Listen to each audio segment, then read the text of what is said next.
नमस्कार विद्यार्थी मित्रांनो, मी चैतन्य स्वागत करतो तुमचं प्रयास एज्युकेशनमध्ये. येत्या आठवड्यात आता आपण गव्हर्नन्स आणि सोशल जस्टिस हा GS2चा जो आपला एक टॉपिक आहे त्याकडे आपण बघणार आहोत किंवा त्याच्याबद्दल आपल्याला अभ्यास करायचा आहे.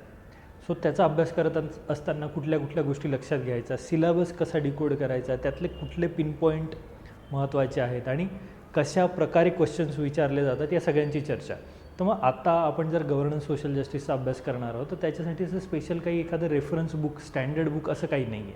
तर मग काय करायचं, तर त्या केसमध्ये प्रयासच्या नोट्स आहेत, त्या नोट्स सफिशियंट आहेत, त्या तुम्हाला एक जनरल आयडिया देतील आणि हा टॉपिक थोडासा करंट ओरिएंटेड असणार आहे. यात काही ठिकाणी बेसिक क्वेश्चन्स येतात, जसं सिटिझन चार्टर असेल किंवा तुमचा role of civil services in democracy, थोडंसं करंट आणि डायनामिक मिक्स, ई गव्हर्नन्स. इथे काही ठिकाणी एकदम बेसिक स्टॅटिकला धरून क्वेश्चन येणार आहेत किंवा रिपीट होणार आहेत क्वेश्चन. जर तुम्ही PYQs बघितले तर अँगल थोडासा शिफ्ट करून किंवा मोर ओव्हर सेम लाईन्सवर क्वेश्चन विचारतात. ई गव्हर्नन्सच्या बाबतीत थोडंसं तसं झालं आहे किंवा सिटिझन चार्टरच्या बाबतीत थोडंसं झालं आहे. त्यामुळे हा पार्ट बऱ्यापैकी सोपा आहे. या पार्टमध्ये आपल्याला कॉमन स्ट्रक्चर्स करून ठेवता येतात काही, की SHGचा असेल तर त्याचं एक कॉमन स्ट्रक्चर करून ठेवायचं, NGO आहे त्याचं common structure, role of civil services in democracy. तर आपण बघूयात की कॉमन स्ट्रक्चर कशी करायची, कुठल्या विषयाची, आणि मग त्याला मोल्ड कसं करायचं, डाटा, फॅक्ट्स, ह्या गोष्टी थोड्याशा इथे लागणार. एक एक आपण सिलेबसचे टॉपिक जरा बघूयात की नेमकं काय काय आहे यात. तर जर तुम्ही बघाल, appointments to various constitutional post, powers, function, constitutional bodies, statutory, regulatory, या बॉडीज आहेत आपल्या वेगवेगळ्या, म्हणजे पार्क, कॅग, लोकायुक्त, CBI, NIA किंवा तुमच्या विजिलन्स कमिशन, इन्फॉर्मेशन कमिशन, ह्या सगळ्या बॉडीज याच्यात येतात. तर मग अपॉइंटमेंट वगैरे त्याबद्दल चर्चा आहे का? नाही. Powers, function, remedies. पॉवर्स कुठल्या आहेत, फंक्शन्स कुठले आहेत, इश्यूज काय आहेत आणि त्याचे रेमेडीज, फक्त याबद्दल आपल्याला चर्चा करायची की पॉवर्स, फंक्शन, आणि त्यातही बॉडीज इन न्यूज, ज्या ठराविक बॉडीज न्यूजमध्ये असतील त्याबद्दल जास्त फोकस ठेवा. कारण कॉन्स्टिट्यूशनल आणि नॉन कॉन्स्टिट्यूशनल बॉडीज बऱ्याच आहेत, प्रत्येकाचा अभ्यास करणं शक्य नाही आहे, प्रत्येकाचा आन्सर एक मॉडेल आन्सर म्हणूयात आपण किंवा एक कॉमन स्ट्रक्चर करणं ते शक्य नाही आहे. तर मग त्यामुळे ज्या बॉडीज न्यूजमध्ये असतील आणि ज्या महत्त्वाच्या आहेत थोड्याशा त्याकडे फोकस ठेवणं जास्त गरजेचं आहे. तर हा थोडासा मोरवर करंट रिलेटेड पार्ट आहे आणि याचं स्टॅटिक तुम्ही लक्ष्मीकांतमधनं वगैरे कवर करू शकतात की नेमकं विजिलन्स कमिशन काय करतं, CBIचं मॅन्डेट काय आहे, किंवा लोकायुक्त काय करतात, लोकपाल काय करतात, ह्या गोष्टी आपण तिथून कवर करूयात आणि बाकी मग आपल्याला न्यूजमधनं मिळेल. ठीक आहे. पुढे आहे गव्हर्नमेंट पॉलिसीज, इंटरव्हेन्शन किंवा मोर ओवर पॉलिसीशी रिलेटेड आहे. सो ज्या पॉलिसीज न्यूजमध्ये असतील, अगेन त्यांचं महत्त्व, त्यांच्याशी रिलेटेड चॅलेंजेस, म्हणजे नॅशनल एज्युकेशन पॉलिसी असेल तर ती महत्त्वाची आहे, ती जर चर्चेत आहे तर त्याकडे बघणं जास्त गरजेचं आहे. सो या पद्धतीने थोडंसं असलं पाहिजे. मग पुढे इथे विचारलं आहे की डेव्हलपमेंट म्हणजे काय, एजंट्स ऑफ डेव्हलपमेंट कोण आहेत आणि मेजर कन्स्ट्रेंट, आणि मग काय केलं जाऊ शकतं. विकास म्हणजे काय, विकासासाठी कोणते माध्यमं आहेत आपल्याकडे, किंवा विकास कुठून सुरू होतो कुठे संपतो आहे, त्यामध्ये कोणते स्टेक होल्डर्स आहेत, काय इश्यूज आहेत आणि त्यावरच्या रेमेडीज. हे एकदम बेसिक आहे, हे तुम्हाला नोट्समध्ये मिळून जाणार. प्लस याच्याशी रिलेटेड, मग विकासाशी रिलेटेड काही गोष्टी, काही स्कीम्स वगैरे चर्चेत असतील तर त्या आपल्याला इथे बघणं ते जास्त गरजेचं आहे. पुढे जाऊ, गव्हर्नन्स, ट्रान्सपरन्सी, अकाउंटेबिलिटी. ट्रान्सपरन्सी आणि अकाउंटेबिलिटी हा महत्त्वाचा आस्पेक्ट आहे आणि हा असा आस्पेक्ट आहे की हा तुम्ही ऑलमोस्ट सगळीकडे उत्तरांमध्ये याचा संदर्भ घेऊ शकता. या पार्टमध्ये आपण ते बघूयात. पुढे आहे ई गव्हर्नन्स किंवा सिटिझन चार्टर किंवा institutional and other measures. So इथे जेव्हा आपण e governance, citizen charter, social audit ह्या गोष्टी बघतो तर ह्या एकदा तुम्हाला बघायच्यात की ई गव्हर्नन्स म्हणजे काय. Government to customer, government to government, असे वेगवेगळे प्रोजेक्ट आहेत ई गव्हर्नन्समध्ये. मग ई गव्हर्नन्स कशासाठी आणलं आहे, त्याचं काम काय आहे नेमकं, त्याचे चॅलेंजेस काय आहेत, त्यावरचे उपाय काय आहेत. गव्हर्नमेंटनी ई खजाने प्रोजेक्ट वगैरे अशा ज्या गोष्टी केल्यात किंवा 7/12 आजकाल तुम्हाला ऑनलाईन मिळतो, हे सगळं गव्हर्नन्सचा पार्ट आहे. मग ते का केलं आहे, तर सुलभ झालं पाहिजे म्हणून, किंवा त्याच्याशी रिलेटेड काय काय गोष्टी केल्या आहेत, काय काय उणिवा आहेत आणि त्या उणिवांवर मात कशी करायची हे आपल्याला इथे सांगायचं आहे. पुढे येतं मग तुमचं ट्रान्सपरन्सी, अकाउंटेबिलिटी. ट्रान्सपरन्सी आणि अकाउंटेबिलिटी म्हणजे काय, उत्तरदायित्व आणि जबाबदारी. सरकार सगळ्या धोरणांना जबाबदार आहे. जी पण धोरणं सरकार आणणार आहे त्याच्याबद्दल चर्चा होणं, त्याबद्दल ट्रान्सपरन्सी असणं हे जास्त गरजेचं आहे. तर मग ट्रान्सपरन्सी आणि अकाउंटेबिलिटीचा तो मुद्दा आहे. हा काही खूप मोठा आस्पेक्ट नाही आहे किंवा त्याच्यावर स्पेसिफिक क्वेश्चन येत नाही, पण तो तुम्ही प्रत्येक ह्या टॉपिकमध्ये जेवढे पण एक थीम्स आहेत आणि ज्यावर क्वेश्चन येतात तिथे ते लिंक करू शकतो आपण. कसं ते मी पुढे सांगतो. सिटिझन चार्टर म्हणजे नागरिकांची सनद. नागरिकांची सनद म्हणजे नेमकं काय, त्याचं मॅन्डेट काय, ती आपण का बनवली, कंपल्सरी आहे का की व्हॉलंटरी आहे, त्याच्यात उणिवा काय आहेत, लोकांना माहिती आहे का, अवेअरनेस नाही आहे का, नाही आहे, असेल तर काय फायदा होईल, ह्या सगळ्या चर्चा आहेत. आणि हे बेसिक आहे. ई गव्हर्नन्स आणि सिटिझन चार्टर हे थोडंसं बेसिक स्टॅटिक पार्ट आहे. एकदा कवर केलं त्याचं एक मॉडेल स्ट्रक्चर मी तयार करून ठेवेल की इंट्रोमध्ये मी हे टाकेल, डेफिनेशन टाकेल किंवा एखादं एक्झाम्पल, डाटा, फॅक्ट जे पण असेल ते टाकेल, करंटचं काही सिच्युएशन टाकेल, खाली त्याचे पॉईंट्स टाकेल की सिटिझन चार्टर आपल्या ज्या बोलीभाषेत किंवा ज्या व्हर्नॅक्युलर लँग्वेजेस आहेत त्याच्यात नसतं, इंग्लिशमध्ये किंवा हिंदीमध्ये असतं, मग त्याचा प्रॉब्लेम येतो, लोकांना माहीत नाही आहे, प्लस ज्यांच्यासाठी बनवलं जातं त्यांच्यापर्यंत ते पोहोचत नाही आहे, आणि प्लस जे त्याच्यात इन्व्हॉल्व आहेत. म्हणजे सिटिझन चार्टर हे तुमच्या गव्हर्नमेंटच्या एखाद्या ऑफिसमध्ये लावलेलं असतं की हे ठराविक ऑफिस तुम्हाला कुठल्या कुठल्या सोयी आणि सुविधा उपलब्ध करून देईल. तर मग त्या सोयी सुविधा उपलब्ध करून देत असताना तिथल्या कर्मचारी वर्गाला त्यात अंतर्भूत करून घेणं किंवा त्यांची मतं विचारात घेणं हे जास्त गरजेचं आहे. कारण ते सांगू शकतील ना की हे एखादं कागदपत्र जर त्यांना द्यायचं आहे तर त्याला 10 दिवस लागतील. ते 10 दिवस आपल्याला सिटिझन चार्टरमध्ये मेन्शन करायला लागतात की ह्या गोष्टीसाठी तुम्हाला एवढा वेळ लागेल, आणि जर ती नाही झाली तर कुठे दाद मागायचे. तर ह्या सगळ्या गोष्टी तिथे दिलेल्या असतात. मग हे काय, तुमचं कॉमन स्ट्रक्चर, आणि त्याच्याभोवतीच क्वेश्चन फिरतात. वेगळं काही विचारलं जात नाही. फक्त वेगळं काय तर एक्झाम्पल्स आहेत. करंटमध्ये काही डाटा मिळाला असेल, काही एखादं इश्यू चालू असेल तर ते फक्त गोळा करून आपण इथे टाकायचं आहे, आणि नाही टाकलं तरी काही हरकत नाही, कारण हा बऱ्याच वेळा स्टॅटिकशी रिलेटेड पार्ट आहे किंवा बेसिक क्वेश्चन आहे त्यावर. पुढे जाऊ आपण. इथे मग रोल ऑफ NGO, SHG किंवा डेव्हलपमेंट मॅनेजमेंट किंवा role of civil services in democracy, various social सेक्टरच्या डेव्हलपमेंट मॅनेजमेंट त्याच्याशी रिलेटेड आहे. हेल्थ, एज्युकेशन, ह्युमन रिसोर्सेस ह्या गोष्टी आहेत. मग आता इथे जेव्हा आपण NGO, SHG याची चर्चा करतो तेव्हा पण आपल्याला काही स्ट्रक्चर्स करून ठेवता येतात. म्हणजे ते स्ट्रक्चर आपल्याला उत्तरांमध्ये बऱ्याच वेळा कामाला येतात. NGO म्हणजे काय, NGOचं काम काय, NGOच्या उणिवा काय आणि त्यावर काय करता येईल, आणि NGOचं एक्झाम्पल. झालं, तुमचं उत्तर संपलं. किती वेळा वेगवेगळ्या अँगलने जरी प्रश्न फिरला, कधी एल्डरली लोकांच्या ज्या NGOज आहेत त्याच्यावरील, कधी लहान मुलांसाठीच्या ज्या NGO असतात त्याच्याशी रिलेटेड येईल, कधी एन्व्हायरमेंटशी रिलेटेड NGOज असतात त्याच्याशी रिलेटेड येईल, कधी पॅलिएटिव्ह केअर करणारे NGO असतात त्याच्याशी रिलेटेड. म्हणजे काय, अँगल शिफ्ट होत राहतील, पण NGOचं स्ट्रक्चर तेच आहे ना. लीडर प्रॉपर नसतात, फायनान्सेस मॅनेज होत नाही, व्हॉलेंटियर्स म्हणून तिथे लोक काम करतात, त्यांचं ठरलेलं वर्कफोर्स, मॅनपॉवर नाही आहे. सो ह्या सगळ्या गोष्टी आहेत. मग हे जर आपण एकदा करून ठेवलं तर ते जर आपल्याला सोपं जाईल. सेम SHGच्या बाबतीत पण आहे. SHGमध्ये जर तुम्ही बघितलं तर थीम्स आहेत. वुमन एम्पॉवरमेंट आहे, रुरल डेव्हलपमेंट आहे, मायक्रो फायनान्स आहे, लीडरशिप क्वालिटीज आहेत. सो ह्या गोष्टी आहेत. तर मग आता SHGची आपण जर नोट बनवायचं ठरवलं किंवा NGOची नोट बनवायचं ठरवलं, व्हॉट इज NGO किंवा व्हॉट इज SHG हे, त्यानंतर त्याचे पॉझिटिव्ज, त्याचे निगेटिव्ज आणि रेमेडीज, किंवा यालाच आपण वे फॉरवर्ड म्हणूयात.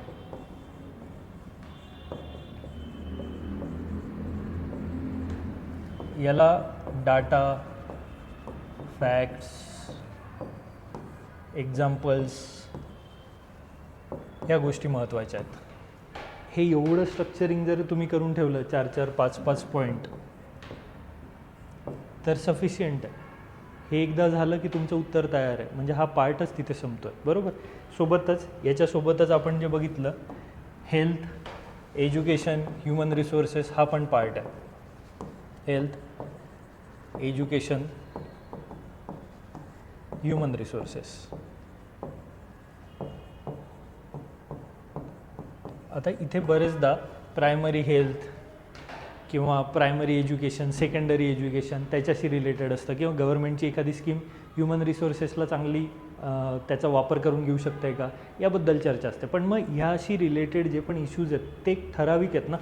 म्हणजे आपण इथे जेव्हा हेल्थशी रिलेटेड म्हणतो, इन्फ्रास्ट्रक्चर हा प्रॉब्लेम आहे आपल्या देशात, गव्हर्नमेंटचं स्पेंडिंग कमी आहे किंवा बजेट अलॉकेशन कमी आहेत, हा प्रॉब्लेम आहे, बरोबर.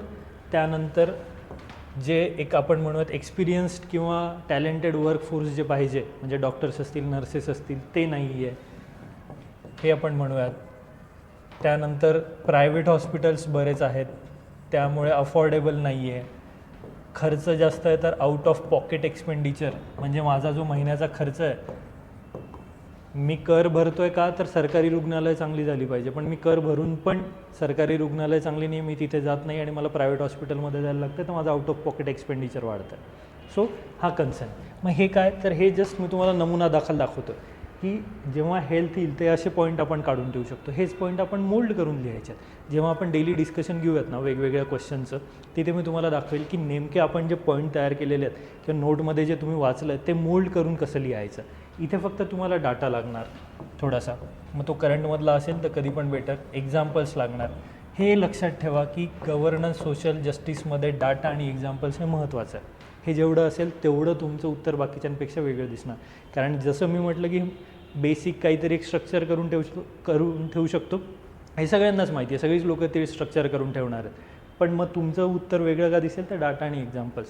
सेम एज्युकेशनच्या बाबतीत इन्फ्रा आणि स्पेंडिंग दोन्ही इथे पण कमी म्हणू शकतो आपण, प्लस क्वालिटी कमी आहे. टीचर प्युपिल रेशिओ किंवा टीचरची क्वालिटी किंवा त्यांचं इव्हॅल्युएशन वेळेनुसार किंवा त्यांचं ट्रेनिंग, ह्या गोष्टी नाही आहेत, बरोबर. मग हे काय, हे मुद्दे झाले.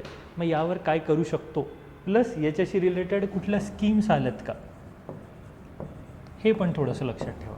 आणि जर स्कीम्स असतील तर त्या करंटमध्ये जर जास्त चर्चा असेल तर ते बघायचं. अगेन स्कीम्समध्ये किती करोड दिले, उद्घाटन कधी झालं, कुठे झालं, ही आपली चर्चा नाही.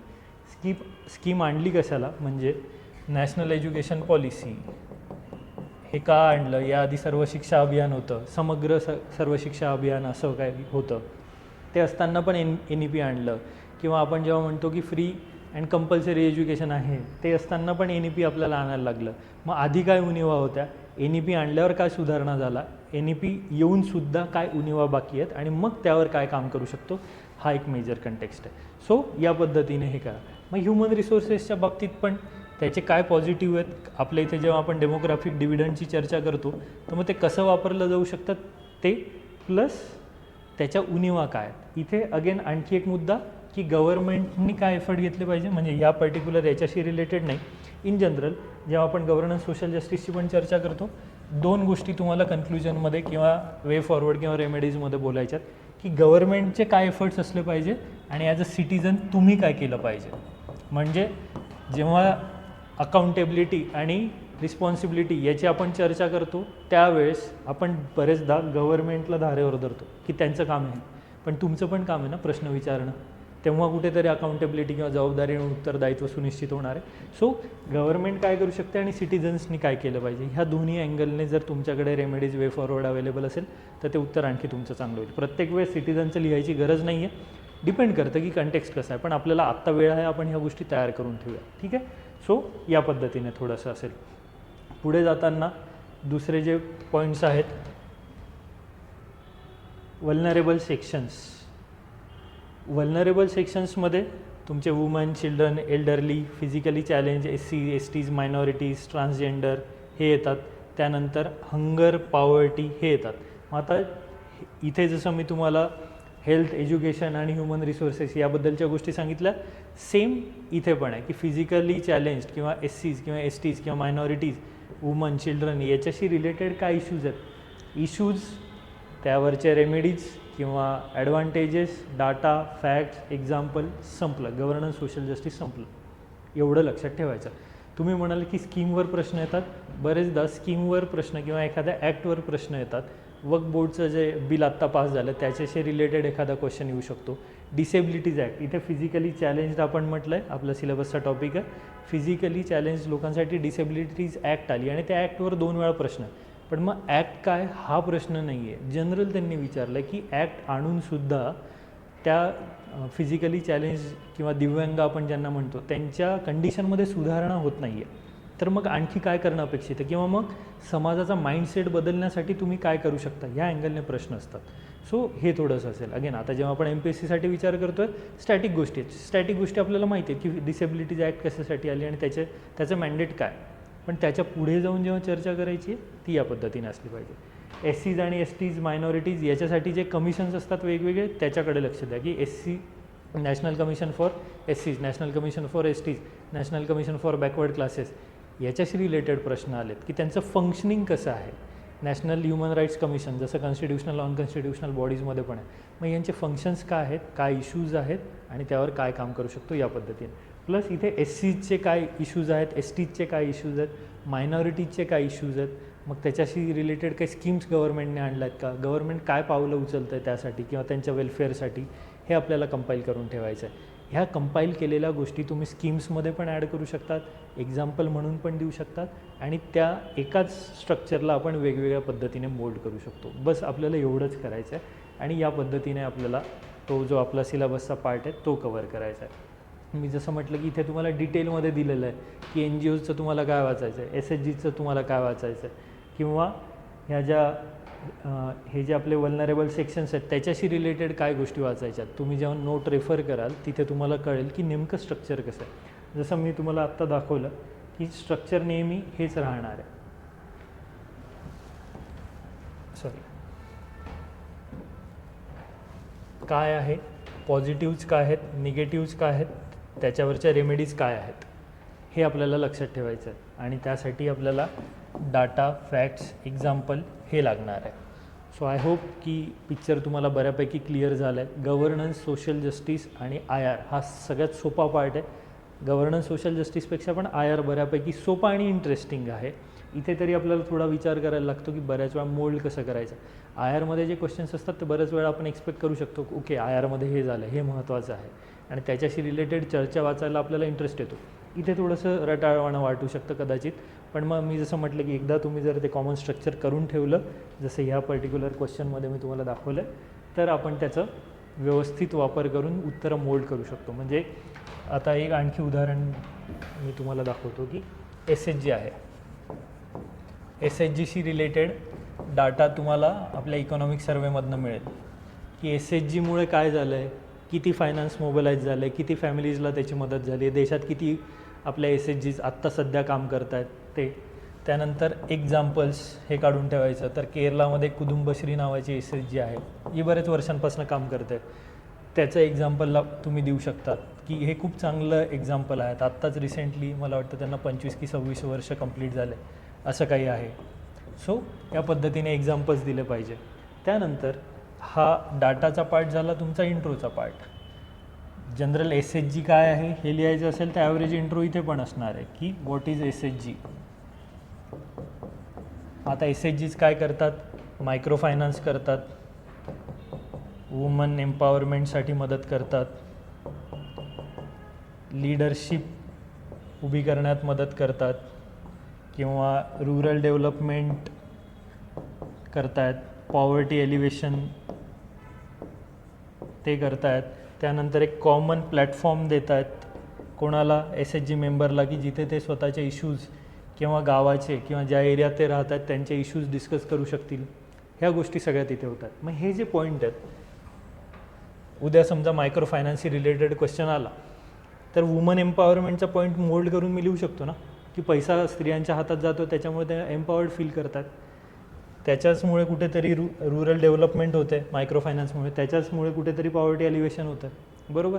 अगेन पॉवर्टी एलिव्हेशनवर जर क्वेश्चन आला तर मायक्रो फायनान्स टॅकल होतं आहे. स्त्रियांना मोस्टली बरेचसे SHG स्त्रियांचे असतात त्यामुळे इथं आपण तो कंटेक्स्ट धरतो. तर वुमन एम्पॉवरमेंट झाली तर पॉवर्टी एलिव्हेशनला आणखी मदत होते कारण स्त्रीच्या हातात जेव्हा पैसे जातात. म्हणून बऱ्याच ठिकाणी आपण बघतो की जे डायरेक्ट बेनिफिट ट्रान्सफर आहे ते स्त्रियांच्या अकाउंटवर होतं आहे ना.